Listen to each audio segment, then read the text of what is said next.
Sooner Nation, Longhorn fans, welcome to episode 197 of the Bevo Podcast, the only podcast exclusively dedicated to covering the greatest rivalry in college football, the University of Texas, and the University of Oklahoma. I'm here with my man, Kevin Miller. I am John Whitson. Kevin, it was a hell of a sports day at the Whitson household today. Real quick, my younger daughter, Lilia, second in the club championship at Belmar for the junior division. Shot a little 90 today, tough golf course, battled through some stuff. Really, really proud of her. But the real roller coaster was with my daughter, Marjorie, okay? So we get into this golf tournament late. So it's a two-day tournament. It's Saturday and Sunday. And then I could tell that we're going to tee off early Saturday and late Sunday. And she had a soccer game today at 11 a.m. So we decided we're going to roll the dice. Hopefully it's late enough on Sunday that she can play. Well, then she goes on Saturday's round and doubles 18, which cost us 20 minutes, Kevin. 20 minutes in tee times because she fell back from like what would have been the 1:20 tee time all the way back to the 1 o'clock tee time.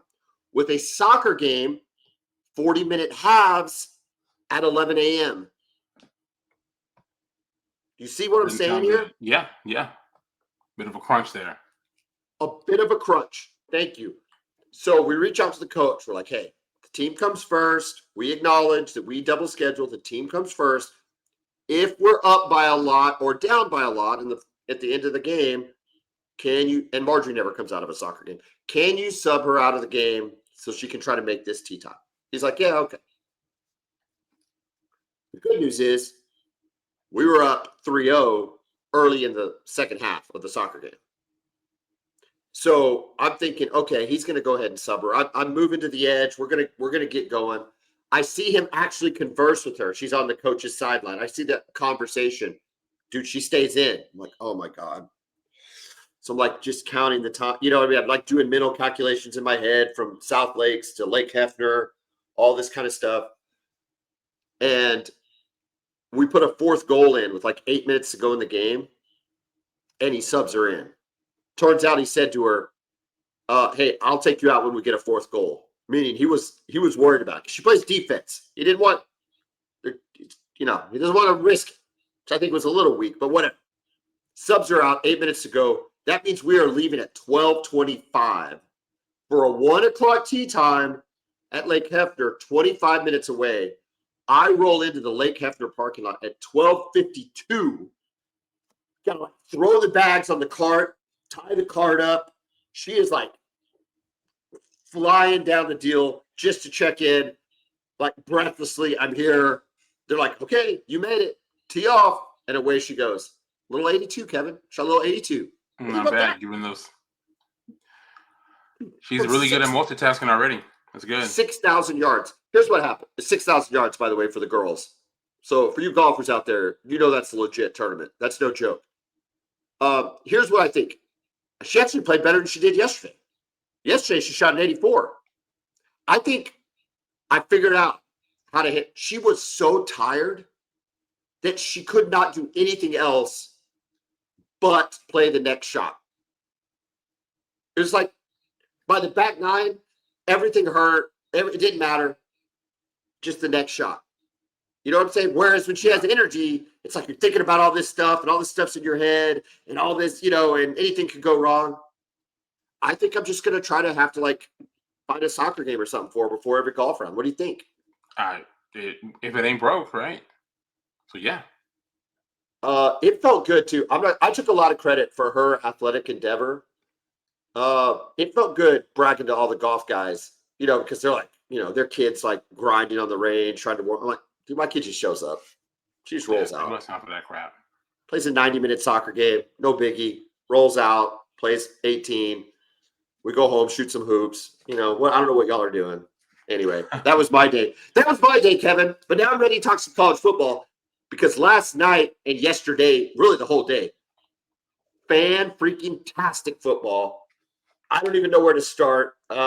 Let's start in the SEC because we're in the SEC. Let's start Alabama, Georgia.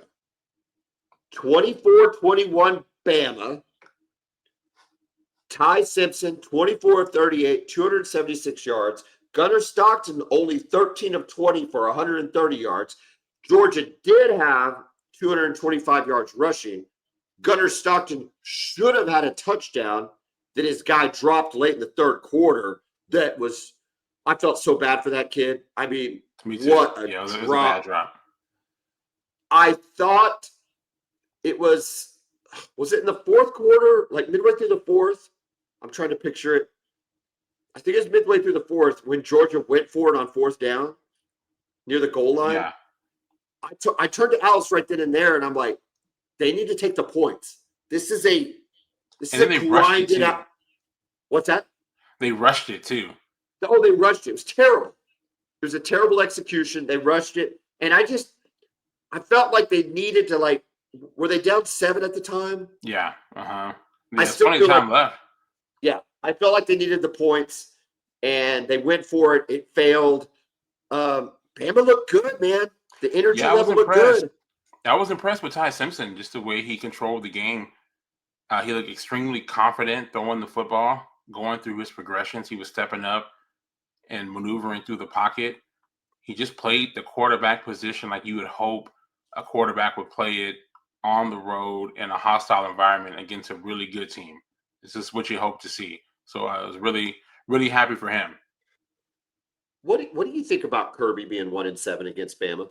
It's really interesting, right? I mean, it made sense when it was Saban, right? Saban knows all his tendencies. He knows just how he sees the game, the type of defenses he likes to call in certain scenarios. There could be a bit of a mental thing, but the 0-2 to Kalen DeBoer, that part is what's interesting.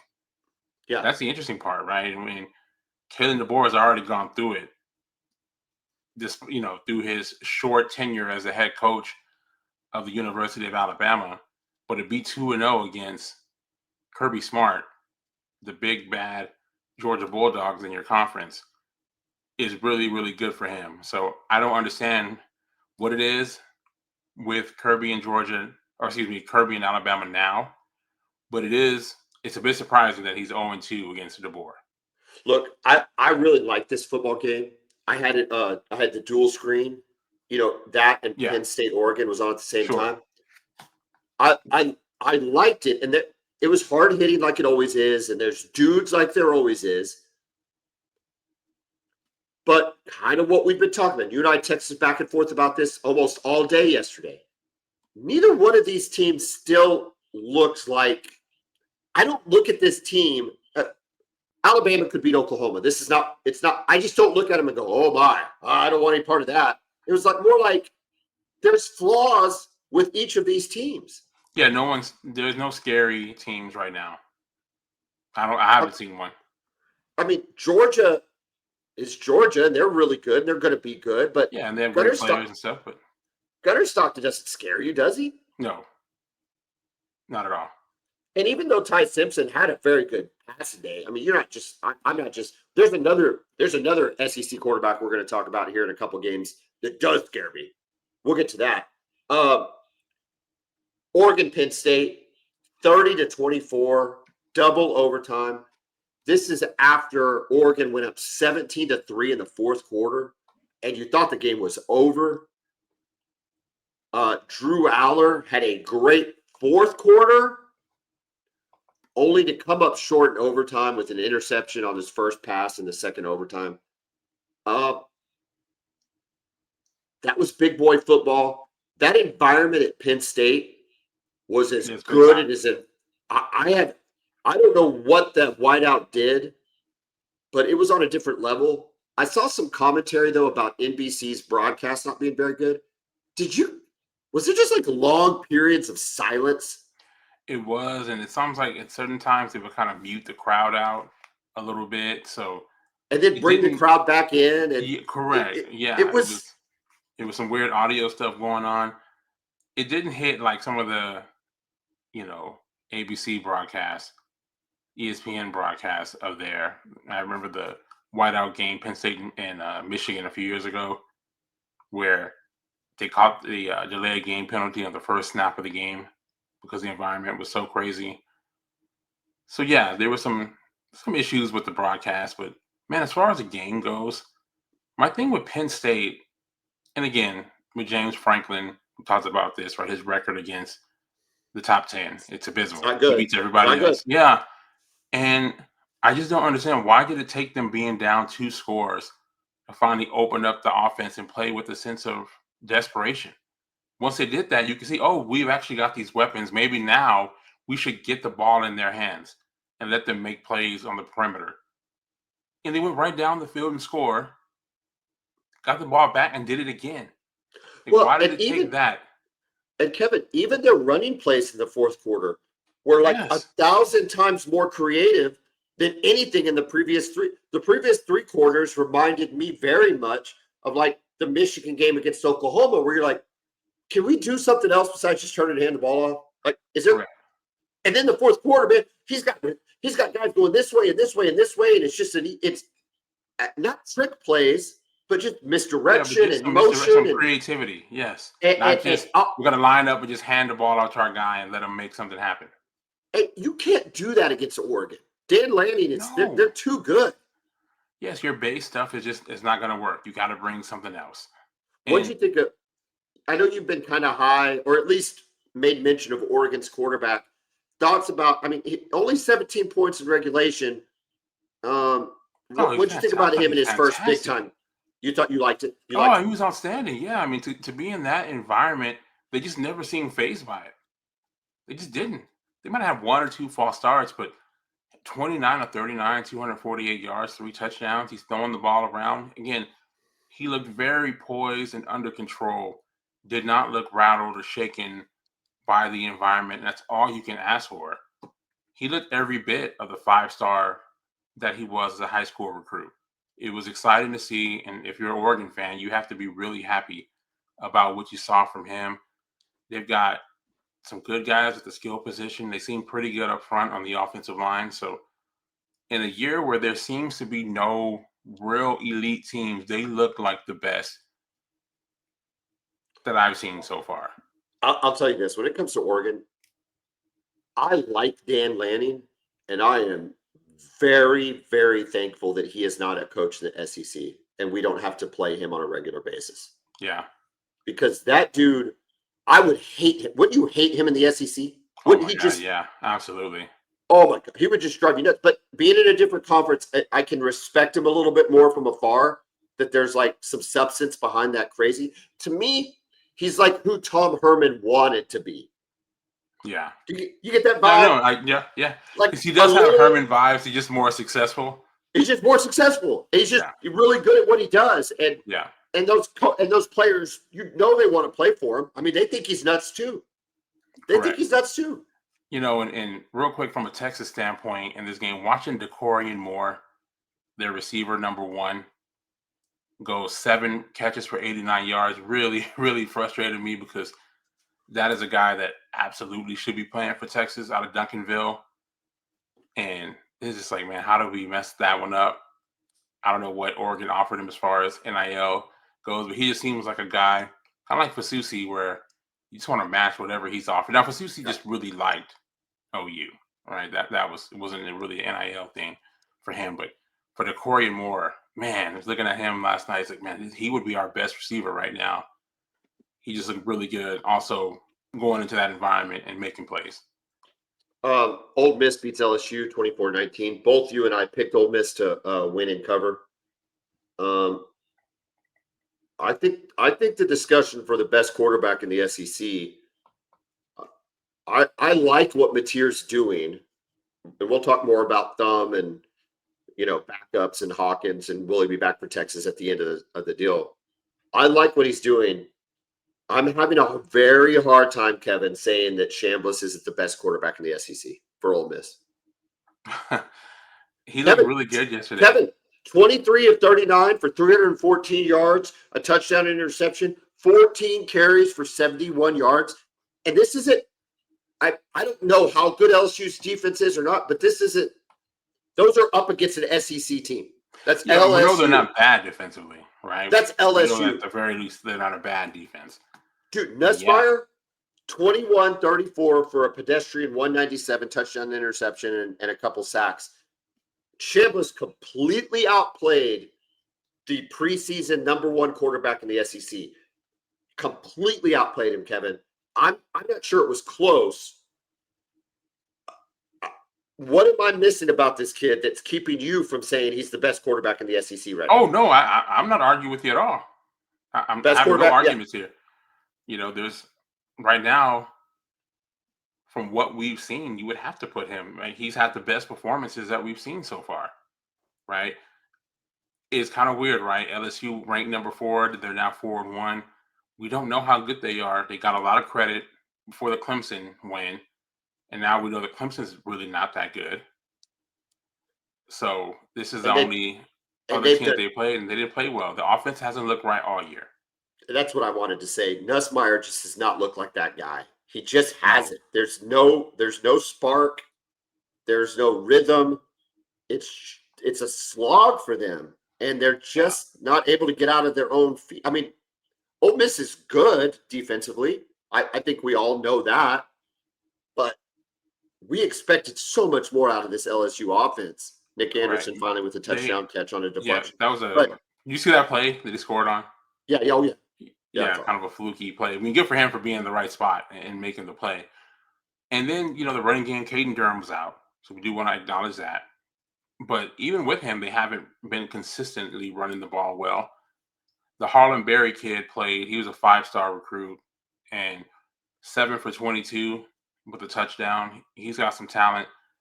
But they got to figure out how to start running the ball just to be able to open up this passing game. Because right now, the way that they're playing offensively, they're looking at a couple more losses. And this is a season where they have a chance to compete for the SEC title and a spot in the playoff. But if they don't get that offense going, man, they're going to end up with 3 or 4 losses. Quick, it's just instant power ranking, just off the top of your head. We've seen a little bit of SEC play now, a little bit of an SEC play. LSU fourth or fifth Sounds about best right. team? Yeah. Right? I mean, based on what we've seen so far, yeah. I don't think they're top 3. I don't think so. Yeah. Chambliss is, I said it 2 weeks ago, 3 weeks ago. I don't want any part of this kid in Norman. He'll be here in the next month. It's the mobility that's really the issue, and the fact that he will get outside the pocket and still make throws down the field. That's what you hate as a defense. Well, that's the problem, right? It's like you want to say it's the mobility, but he's still got 23 and 39 for 314. Correct. I mean, he's slinging the ball all over the field. Yeah, it's how he can use his mobility to throw downfield. That's the scary part, because it looks like he's about to run, and then he just all of a sudden stops, squares his shoulders, and throws it 30 yards down the field. Is Austin Simmons on portal watch, you think? I think he has to be. I mean, Texas going to reach out to him since Arch isn't working out? Oh, Arch will be fine. Okay. Arch will be fine. Yeah. All right. Right. Now, okay. There's a lot of other people we might be reaching out to, but we'll get there. A couple more SEC games. A&M Auburn 16-10.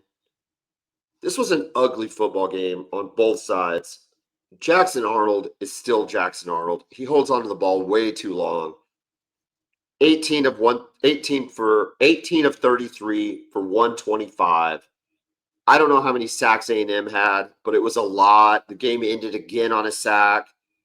There was a couple series there late where I thought he could have easily tucked the ball, maybe not gotten a first down, but gotten a lot of positive yardage, but he just holds on to it for so long. I can't imagine that's what Hugh Freeze wants him to do, but it's just so bad. A&M, on the other hand, pretty solid. 207 yards rushing, 207 yards rushing, 207 yards passing, but only 16 points. So they gained a lot of yardage on Auburn, but Auburn was stiff enough to keep them out of the end zone. I think A&M is good, pretty good. it makes me concerned that Auburn wasn't any good against them. Maybe that win that Oklahoma had wasn't as good as some of us hoped. This Real game quick, doesn't man. really. I don't know what to do with the information from this game. Does that make sense? Correct. No, it makes perfect sense. And with Jackson Arnold, man, so frustrating. His lack of pocket awareness is unlike anything I'm really seeing at this level, especially for a guy that was once a 5-star recruit. He plays like he's got a practice jersey on. He's just standing there. He gets in one spot and he just stands there. There's no awareness. There's no stepping up. There's no sliding to the side. And at least with Arch, right? And Arch hasn't been great. We know that. But at least he has pocket awareness. I've seen him slide at Ohio State, even though he didn't play well throwing the football. I've seen him slide to avoid the rush, step up, step back. He just gets to a spot and just stands there and just waits on something to happen. Also, his receivers don't do him any favors either. Say they're running curl routes. They run their curl route and they just stop. They just stand there. They're not running back to the football to help him out in any way. They just don't look like a well-coached team. Not offensively. Not offensively. DJ Durkin's doing a pretty good job with their defense, but you can just see just the lack of cohesion, the offensive line. And I think they had 6 or 7 sacks, A&M did yesterday. But their offensive line, to me, looked worse than it did against OU. They were getting beat quickly by A&M. They had more false starts yesterday. It just looks like a mess for them offensively. And you would think that Cam Coleman has to be on portal watch, right? This guy is wasting his talent. They cannot get him the football. And they showed a couple. If you watch that game, could you watch that game pretty close? Because I actually did. Yeah, I did in the second half. They showed a little quad box action going during the 2:30 window. There was a lot of quad box action going. That's exactly right. But I was focusing on this game because I'm trying to measure Oklahoma, right? Okay. Sure. I just saw Oklahoma against Auburn. I know what they did. What is A&M doing against it? Like, I was just very interested in it, using this game as like a measuring stick. But when Auburn is so inept, it's hard to know, right? Did OU do anything? Or are they just that inept?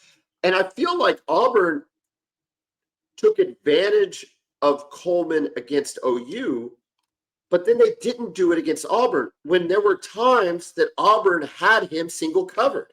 Yes. I'm sorry, A&M was single covering Cam Coleman, and it was like Jackson Arnold had zero recognition of the coverage. And they spotlighted that on the TV. Correct. The only thing that I could imagine, maybe they respect whoever A&M had out there at corner a little bit more than the freshman Guillory. I don't care. I don't respect anybody against him. That's my point. Pick a corner in the country right now, and I'm taking Cam Coleman, with a well thrown ball. Yeah, I mean, he's got to be frustrated. Him and Singleton, right? Because 4 for 18 yards, and again, they were rotating some safeties over to him, and it was doing that. But I'm finding other ways to get him the ball. Move him to the slot. Give him a screen pass. Get him on an end around. I just need the ball in his hands. They're just wasting. They're wasting talent. And as a Texas fan, we had almost a decade of wasting talent, so I know what it looks like. They got to find a way, or this thing is going to be over. This is 0-2 in the SEC, I believe, for 3 straight years for Auburn. So it says a lot for Hugh Freeze, and this Jackson Arnold thing just isn't working out. I'm just wondering if he is at some point going to go to because they have a 5-star recruit. Well, remember at one point in time he was talking about playing all 3 quarterbacks getting play against Baylor way back when. Remember that? Yeah, I do. I just don't, and switched over to the team that actually won the game. I don't know. A&M just they beat Notre Dame. We saw what Notre Dame did to Arkansas. They beat Arkansas 56-13. Wow. I think Arkansas's horrible. Yeah. And then got Sam Pittman fired. Correct. Did they really name Bobby Petrino the interim? Yes. What a joke. Dude, if you want to know if your football program is a joke, number one, the fact that they even rehired the guy as an offensive coordinator was a farce in and of itself. But then to name him interim head coach after what he did to the university and just the sheer embarrassment of his firing, Man, that is win at all costs, man. SEC. Okay, but what did he win at Arkansas when he was the head coach? I agree. It's the same thing. To me, it's the same thing with Hugh Freeze, with Auburn hiring Hugh Freeze. Exactly. It's like, win at all costs. Okay, but what did he really? He won some recruiting battles with Ole Miss, but he never won anything. Correct. I mean, he made them about as good as you can get for Ole Miss football. Well, Lane Kiffin's had him about the same. Correct. I don't know after the fact, but I mean, up until that point, and obviously the recruiting wins were pretty monumental. All right, let's see. Okay, that's A&M, Auburn, and then lastly, another big win or another big game in the early slot: Tennessee, Mississippi State. Heck, dude, I missed this in our preview. You had to even remind me this game was happening. 41-34 in overtime. Aguilar went 24 of 140 for 335 yards and a touchdown. But the running back for Mississippi State, Bothwell, 23 carries, 134 yards, 2 touchdowns. How concerned are you for your trip to Starkville here in a couple 3 weeks? Oh, Kevin? Yeah. I mean, I told you last year, anytime there's a Levy offense, I'm always going to be concerned, right? I just don't like defending his offense. And it's similar to Tennessee's, but a little bit different. I think they do some different things in the running game. There's some different variances to guys going across the field instead of guys just kind of running deep, like you see mostly from the veer and shoot. They had a little bit more crossing route element to it. But yeah, it's going to be a tough game. You know, we saw that. And I figured this going into it. They both run the same type of scheme. So we knew it would be a track meet. And yeah, give credit to Mississippi State for keeping up with Tennessee. And they were chanting. They had opportunities to win the football game. Yes. Yeah, they were in it. 198 yards rushing for them, too. So like I said, it's going to be – they're going to make you defend every part of the field. All right. From around starting on Friday night, Florida State went down at the time number 8, Florida State to Virginia, 46-38. ASU beat TCU 27. Hold on. Let's get into that Florida State game real quick. Yeah, what does that even mean? I don't even know what this means when I say this weekend was awesome, but I'm almost left with more questions than answers. More questions, yeah. First of all, you texted me about Virginia's quarterback, Chandler Morris. You're asking, is that the Chandler Morris? Yes, that is the Chandler Morris. 2020, class of 2020, former Oklahoma Sooner. Dude's been everywhere. OU, TCU, North Texas, and now at UVA. How does he still have eligibility? I don't even know how that's possible. Those COVID kids, man. It's that's still a COVID year? Yeah, I think he had a redshirt year and a COVID year. I thought we got rid of all the COVID. He played in 2020. I remember him playing in the Big 12 championship game y'all won against Iowa State. I'm pretty sure he played in that game. Okay. I think Spencer Rattler that year. I think he played in that during the COVID year. He looked pretty good. He looked pretty good against Florida State, didn't he? I mean, goodness, how old is he? 25? Yeah, he's got to be 25. So he's got to be 25. But what does this tell you? Like, what does this tell you? Because we know we saw what Florida State did to Alabama week 1. We acknowledge that, man, they have dudes. Maybe this is, we're going to redo this. And then you get up against a Virginia team who is 4-1. Their one loss coming to NC State. It was just surprising. Is this just a Thursday night game and things were kind of weird on Thursday night? Or did you see some real stuff out of Virginia? I mean, I saw some real stuff out of them.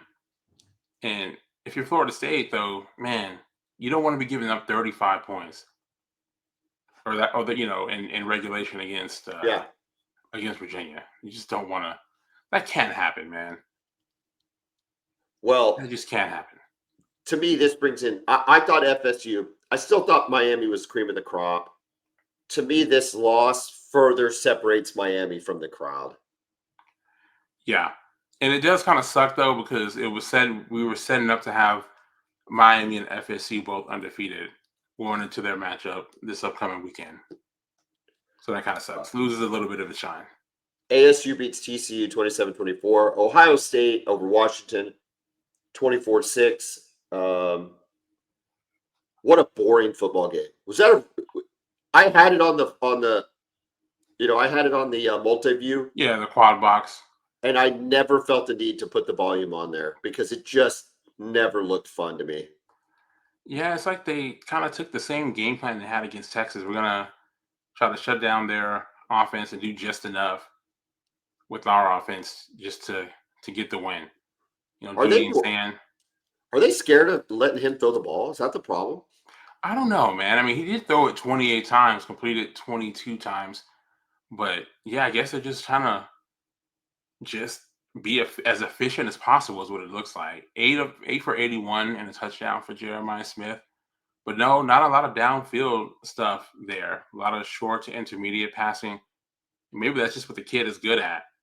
Maybe that's what he's just most comfortable in. They ran it okay, not dominant, 149 yards, but they just went and got the job done. Their defense, though, I still think is the They're best legit. unit for any team in college football. You think they're better than Texas D?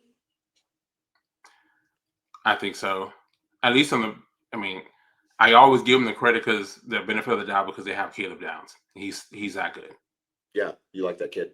And I know their linebackers too, Styles and Arvell Reese. Really, really, really good linebackers. And versatile linebackers too. Indiana beats Iowa. ISU beats Arizona. Georgia Tech survives Wake, last second field goal. Vandy over Utah State. Missouri UMass. And then BYU comes back to beat Colorado. One other score in the top 25. Apparently, there's a study that exists, Kevin, where when you feel aggrieved by somebody and you wish ill upon them and ill befalls them, the first time that ill befalls them, you are rewarded with like an endorphin rush. Okay. All right. You're like, oh, that feels good that they did bad. But scientifically, it's believed that that endorphin rush decreases exponentially after that first ill that the other person feels, the first fall that the other person has. In other words, when they fail again, you don't really feel the endorphin rush as much. And then the next time it's even less, almost non existent. Okay. I can tell you that that study, when it comes to Lincoln Riley, is categorically false. When they lose to Illinois, I feel just as good about it as when they lost to Utah twice in 2022. I love it. I love every second of it. I love USC's timeline on X after they lose. I love people retweeting Colin Cowherd with all that crap he talked about USC being better than Oklahoma in 2 years. Blah, blah, blah, blah, blah. This makes me feel great. I didn't even watch the game because I don't even care, except I do care a lot as long as they lose. It was actually a pretty decent football game. And yeah, they had some regression defensively. They allowed 500 yards to Illinois. They were able to keep them off balance. I think they had about 331 yards passing, 172 yards rushing. So yeah, they struggled defensively. Every time they would, they were down 2 scores in the fourth quarter. They come back, took the lead, and then let them go down and get the game-winning field goal. Yeah, That's all I got. That's just what happens with him, though, right? Like the defense just lets him down. I mean, it's just the same story. They've got a better coordinator. They've got a better scheme, but yeah, they really struggled with Illinois' passing game across the middle, covering those crossing routes. Yeah, and they were able to break a couple of big runs on them too. So nice bounce back win for Illinois. They needed that. Real quick on our picks, we both had Bama. We were wrong. You had Auburn to cover, and it was 6.5. So you got a small cover, but you got it. I was wrong. We both had Ole Miss. We both had Penn State. We were wrong. You had Ohio State. I had Washington. You improve to 8. 16-1. 8, 16-1. And I fall to 10, 14-1. Okay, I'm coming back. Yeah, it's your first winning weekend. How's that feel? Yeah, coming back. 3-2. Long 3-2. season, man. If How you people feeling? listened to you last week, they made money. It's good. Hopefully they do. All right, dude. Let's talk about this top 25 because this top 25 that came out is absolutely fascinating to me. There was very rarely do you see this much volatility in the rankings when there wasn't even a whole lot of upsets, right? There were Yes. good games, but none of them were upsets. But yet, this week is nuts. Retaining the number 1 spot, Ohio State. Number 2, Oregon. Makes sense after their big win at Penn State. Number 3, Miami. Miami was off this week, but they've done nothing but look good winning. Ole Miss jumps all the way to 4 with their win over LSU. Listen, I like their quarterback. I'm not upset that Ole Miss is in this spot. Are you? No, not at all. I mean, nothing really makes sense at this point. So, yeah, keep going. Is it? How about things not making sense? Did you see who number 5 in the AP poll is as of week 5 for the college football season? I did. How about the University of Oklahoma? Kevin, I looked at the AP poll just to see. I had no idea we were going to be ranked 5th. We literally just told us on Tuesday that our starting quarterback could be out 3 to 4 weeks with a thumb surgery. And now you're telling me we're the number 5 team in the country. Make it make sense, Kevin. Look, I think OU's really good. I don't know. They beat a ranked Michigan team. Michigan's ranked. Auburn is not ranked. I just don't know that there's enough there to be the number 5 team in the country. Do you? No, I don't. I'm not trying to sound like a hater. No, it's okay. I don't think so. But yeah, this thing, I looked at it and I saw that. I'm like, wow, OU number 5. Hey, whatever, man. It'll all play itself out. It plays itself out, but you will admit that it seems odd. As you can tell, I'm even having a hard time discussing it because it's kind of like me with Texas being ranked number 1 to start the season. I was like, you got to put somebody there. But number 1? Yeah. Okay. I feel the same way at 5. A&M at 6. I don't know if A&M has a better. I mean, they got to win against Notre Dame on the road. Essentially the same win against Auburn, if you ask me. It's like the same win that Oklahoma just had. Yeah. I guess you could have flip-flopped those. I don't know. Penn State at 7. Probably Drew Aller's still their quarterback and they lost. Indiana at 8. See, I could see Indiana being ranked higher. I know people don't love Indiana. Texas at 9. So where were y'all last week that you're now at 9? We were 10 last week. Okay, so you've actually bumped up 1. Yeah, bumped up a spot. And then Alabama rounds up the top 10 with their win over Michigan. So think about this. You have you have Bama at 10, Texas Tech at 11, Georgia falls all the way to 12, which again, I'm surprised that Georgia got punished that much. Me too. To me, Georgia should be ranked over Texas, I guess, but they haven't really played anybody either, though, right? Well, they beat Tennessee, though. See, yes, thank you. They did beat Tennessee. They've got a good win. Texas doesn't really have a quality win yet. Texas doesn't have a good win. Texas has what you would call, I guess, a quality loss, losing to the number 1 team in the country, but no quality win yet. So I would have no problem with Georgia. If I was ranking it, I would put Georgia over Texas. LSU falls all the way to 13, which I kind of think's right. That one actually makes sense. I think they deserve to fall. Correct. Iowa State, Tennessee, Vandy, Georgia Tech, Florida State at 18, which is interesting after that. That's still not. I still don't think that's a great loss. Missouri at 5-0, Michigan, Notre Dame, Illinois, BYU, Virginia making an appearance at 24, ASU back in the poll at 25. Besides what we talked about, anything stand out? Anybody that we're missing there that maybe should have made the top 25? I mean, not particularly. I mean, Mississippi State got a few votes. I see Utah got some votes. So did South Florida, Memphis, Louisville. USC got a couple of votes, but again, it's all going to sort itself out. But yeah, it's just some eye-opening teams up there in the top 10, and just the crazy amount of movement. No group of 5 teams in the top 25, I don't think. No. No, Notre Dame's an independent, but no group of 5 teams. Yeah, USF did receive votes. They got the most votes out of any team that's not in the top 25. Okay. South Florida did. Also, Memphis got some votes.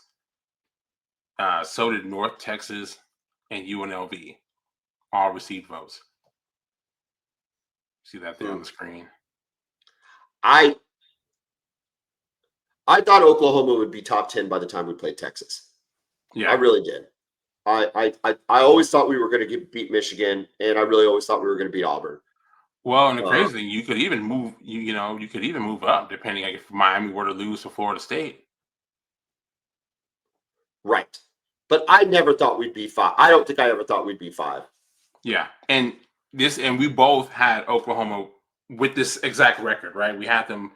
We both had Oklahoma beating Michigan. We both had Oklahoma beating Auburn. So no surprise there, but yeah, I wouldn't have thought that you guys would be in the top 5 right now. No way. Do we don't have a line on the Texas game still? Are you talking about Texas, Florida, or the Red River Shootout? Red River Shootout. Yeah, I don't think it's changed since the opening, the one before the season. Was it 9.5 before the season started? But I've seen no kind of movement. Yeah, I still don't see anything. I don't know. It's look, OU's going to have Kent State, so they're not going to have anything to worry about. Real quick, we'll talk since we're on even OU. with Michael Hawkins, it doesn't matter. Yeah, while we're on OU, it sounds like the surgery went well for Mateer. Sounds like he is optimistic about potentially being back for Texas. I don't know how realistic that is, but all the rumors are that he thinks he can be back.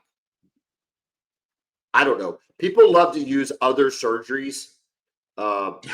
Yeah, that's always funny. And I get it, man. That's just part of being a fan. I guess Lane Johnson brought up Sam Bradford in 2008, the surgery he had after the Oklahoma State game. Remember when he flipped over and he hurt his hand? Oh, okay. Yeah. He had a surgery before the national championship game. If you remember, when he won the Heisman, he was in a cast. Oh, sure enough. Yeah. And so they talk about that. They're like, oh, he was up and running a couple weeks, and that was in 2008. See if it gotten better now. They use Jared Goff. They just keep throwing out examples. Look, dude, it's a broken bone in your throwing hand. He did play on it, but man, surgery. We'll see. We're going to have the opportunity to break down that Mateer matchup with Texas, I think, here in about a week. I mean, we're only a week away from it being OU Texas week. So are we a week away? No, we're not. Yeah. Yeah. Yeah. We're a week away. Holy cow. So it's close. It's really, really close. So we'll see. Okay. However, for Texas, before they head to Dallas, they've got to head to the Swamp. First of all, has Texas ever played in the Swamp? Not since like 1940, something like that. Oh, really? Okay. So they have, but it's back in the day. Yeah. I hear the environment's amazing. DJ Lagway struggling. Arch struggling. This is not the matchup that you or I predicted for Florida. We thought that we'd have 2 very good quarterbacks, young quarterbacks. Maybe they'd made some mistakes, but they were dynamic and playmaking. and they're both very much limping into this matchup. Early, we're going to preview it on Wednesday, but early thoughts on the matchup for you as you're kind of starting to settle in for the week? Well, let me say this. I do think that Texas is a better football team than Florida, right? But I want to see how we handle that environment. I want to see how the offensive line and Arch, from a communication standpoint, how they handle that. Can we avoid a bunch of false start penalties? First and foremost, can we just snap the ball on time without jumping, flinching, no false starts, no delay games, and can we minimize turnovers? If we can do that, I feel confident that our defense can continue to play as dominant as they have so far. Even against Florida, they have great players. I like DJ Lagway. I'm still not out. He is struggling big time. I mean, 5 interceptions against LSU is pretty unbelievable, right? That type of game happened. 5. But I am still a believer in his talent. But it's a tough test for him going up against this Texas defense. I think the defense travels. I think they'll play well in the swamp. But offensively, and can we get something out of our running game? And can we find a consistent playmaker at receiver? I am glad. I know it was Sam Houston State. I know it. I'm glad they got into some sort of continuity in their last game. So hopefully they head there with some sense of confidence from an offensive standpoint. Hopefully this is when we start to see guys elevate. When you think about it, we're a year and a half, basically a year and a half into this SEC league. And I feel like this is y'all's true first road test. I mean, I guess. Because who were you on the road? You were on the road for A&M. You were on the road for A&M. Yeah. I will grant you that. Their atmosphere is as good as any in the SEC. I will grant you A&M, even though it's kind of weird to say that since you played A&M, I don't know, for 100 years. But yeah, okay. But these players on the field, the coaches on the field had never. Yeah, no, you're right. Outside A&M, though, you haven't gone. Arkansas. And, Arkansas is interesting because it's not the biggest stadium, but it's one of those incredibly hostile because they hate Texas. Thankfully for us, they were struggling, so that game ended up being at 11 and not a night game. Yeah. This game will be at 2:30, but it's going to be a crazy atmosphere just because their fans are going to be desperate for a win, just like their players and coaches are. So, yeah, this will definitely be as loud as A&M was. I don't even know what the under is. Hold on, I'm going to pull up DraftKings. I've got the spread. I've got it here. Okay, yeah. So what is it? The line, Texas -7. Okay. Is the current line over under 43.5. I'm taking the under. That's what I was looking up. Yeah. I want the under. I want the under bad, Kevin. I want the under so bad. Like, Florida's defense is really good. They are. They're really, really good. And LSU is just really, really bad. I think we kind of think now that maybe LSU isn't as good as we thought they were going to be. But, my God, dude, LSU had so many chances, and Florida just kept turning them away. And so I think about it in terms of Arch. Yes, he got into a little bit of rhythm. Sam Houston State. This is the swamp. This is the pressure that they're going to be able to put on him. Your offensive line hasn't gelled yet. I think you'd agree with that. In this sort of hostile environment, I cannot. You said 42.5? 43.5. Oh, yeah, man. I 43.5 over under. Yeah, dude, because I could see the winning score being 21-10. Would you be surprised if it's 21-10 Texas? No, I'd be fine with that. No, but I mean, you know, it's in terms of correct. Yeah, because I don't think either team's getting to 30. Do you? I would be surprised if we got to 30 on them, unless we get a defensive and special teams touchdown. You said it's 7. Things. You said it was 7. Yeah, Texas -7 is what DraftKings shows right now. Okay, so they're saying the over/under is 22-22. And it's a 7-point spread, so that means I got to take 3.5 away. So I'll take 4 there, 26, and 3 away there. I mean, they're saying 26-19. Yeah. That's what those indicate as a projected score, which would be a weird football score, I know, but they're saying 26-19. And I take a touchdown off of both of those numbers. I mean, look, we've been wrong about stuff. We've been wrong about Nussmeier. You're still holding on to Lagway, even though I've left. I'm not out. I'm not out. Taking the. I'm telling you, I'm taking the under. Is my point. So I do feel like, and I don't think it'll happen against Florida, but I do feel like we're on the verge of breaking out offensively, and Arch becoming the guy who we expected him to be. And when I say we, I'm not talking about the national media. That does not include we. I'm talking about just Texas fans who expected him to be a very good quarterback this year. Not generational, not Heisman winning, just a good quarterback.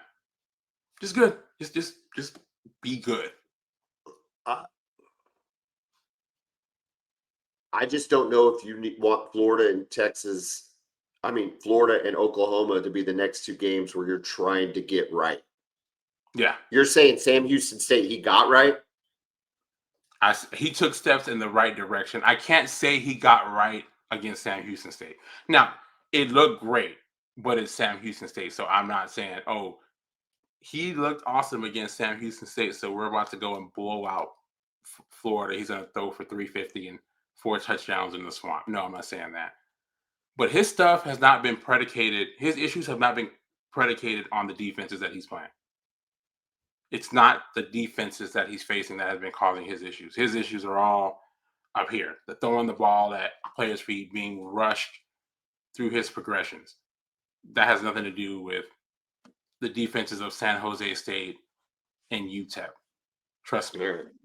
We will bring way more to the table in our midweek preview show.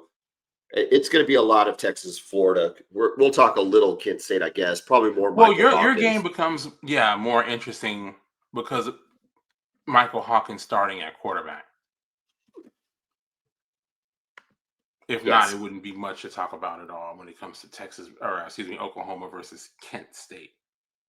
Probably is one of the worst teams in the FBS. Right there with Sam Houston. Yeah, it could be bad. It could be bad. All right. Let's close with, I know I never got to give a Ryder Cup preview, and it's just as well because I think I would have picked the U.S. Through 2 days, the United States, I don't know how to say this, sucked beyond belief. They were so bad. I say they were so bad. The problem isn't so much that they were so bad, maybe, as that Europe was so good. McIlroy is getting flipped off by the fans. He dropped an F-bomb on the fans and then put the ball to 2 feet on a chip. Caddies and players, Justin Rose and Bryson DeChambeau's caddy nearly started a brawl on the 15th green on Saturday. There was a lot of charged emotion. It looked a little false bravado from the U.S. team because we were losing so badly. The good news is this afternoon, we at least showed a pulse, made a run. You could even throw a couple of what ifs. What if this would have happened? What if that would have happened? And maybe we could have made the biggest comeback of all time. Regardless, we did not. And we lost 15.5 to our 15-13. 15-13. The score does not indicate how big the butt whipping was. The United States they have some things to think about, Kevin. Things to think about in 2 years. Did you watch any of the Ryder Cup? I did not, man. On Saturday, obviously, I'm all over college football. I was keeping up with it, and once I saw how bad it was, I decided just to stay away. The Ryder Cup's a phenomenon. It was in Long Island, Bethpage Black. Probably It's the hardest golf course I've ever seen. It might be the hardest golf course in the world. It wasn't playing that way. They can trick it up for majors. I think they tamed it. But I think maybe they even tamed it too much because I think it gave Europe the opportunity to take advantage of some scoring situations. The reality is the United States has never been okay. So just a little bit of history on the Ryder Cup. The Ryder Cup started in 1927. Okay, and it was originally the United States versus Great Britain and Ireland. In 1979, they changed it to the United States versus all of Europe. Once they started to include all of Europe, the matches became incredibly competitive. And what you see as a trend throughout is that Europe is better at the team element, where you're playing team matches, and the United States is better individually. So the US's goal is always to try to break even or maybe just be slightly behind after the 2 days of team events and then try to win it in the individuals. There's a lot to be spoken of that. The United States maybe is more capitalistic and more individualistic, and the Europe teams are more socialistic and more, do things as a team and work together. I don't know. That's just some random sociological take on it. But as far as this one goes, that's exactly what happened. The hole was too big. They made too many putts, and it didn't matter. What's frustrating, though, is our big boys didn't come to play. And that seems to be what happens. Scheffler, dude, University of Texas grad, maybe the only University of Texas grad I kind of like. Well, I don't like him after this week. 0-4 in team events, Kevin. Not a single point. I don't think he had a lead in four matches as a team. I do think he won his individual match, but I don't think he had a lead in 4 matches as a team member. And that's does it seem really like some shocking. guys just aren't built for that type of deal? The whole team thing just kind of takes them out of their game completely. I honestly think they put too much pressure. There used How to was be Tiger at those events? Tiger in the Ryder Cup was just okay. I mean, we're talking about the most intimidating presence we've ever seen in golf. Yeah, so look up his Ryder Cup record. He is number 4 on all-time points lists. But as a team, he only won 1. He was on 7 losing teams. Individual record: 13 wins, 21 losses. So there you go. See what I mean? And that's Tiger Woods. Yeah, Scotty, exactly. very, very similar performance. Now, some say that the reason why the United States is at a deficit is that in youth golf in Europe, particularly Great Britain and Ireland, you get more of these match type events from club to club and school to school versus larger field tournaments that U.S. kids play in, just like my daughter played in this weekend, right? A typical stroke play tournament. You're just you versus the field, and you're just trying to put a score together. Whereas they're going mano a mano once a week against another school or another club. More of the match play style. More the match play style. And some of these team events too. So I don't know if it's just because they're more comfortable. I find that hard to believe with as much golf as our guys play, but there's clearly something to it. Yeah. Congratulations to Europe, I guess. I don't know. I hate losing. I hate losing, stuff like that. It just sucks. I don't know. I hate when the US loses at anything. It's like Oklahoma for me. I just don't like it. Correct. You're okay with it? You're okay with US sucking at stuff? No, man. You've heard my rants about US soccer recently. Yeah. That's a good point. That's a good compare. I don't know if that's a good comparison because we got the number 1 player in the world in the US team, but it's like when we come together, it's just different. And I don't know why that is. Correct. We'll think about it. Kevin, it's been a good show. Dude, this is an action-packed show, even with OU and Texas on a bye week. The we're so good. We're gonna get right back to the heart of this show. Texas, Florida, coming up next week. We'll see Michael Hawkins against Kent State. And then, dude, we're in OU, Texas. And if you're still listening, we will be live on site October 8th at the Chicken Shack. Make sure you're there, your family's there, your friends there. We're going to try to make this as big an event as possible. Come out to the Chicken Shack in Arcadia on Route 66, just past Pops on Route 66, just east of Pops. There's a Chicken Shack. October 8th, we record around 6:30. Kevin, have a great rest of your evening. I don't know what the Packers-Cowboys scores are, but maybe you can enjoy some of that. Have a great night. Boomer! Hook 'em.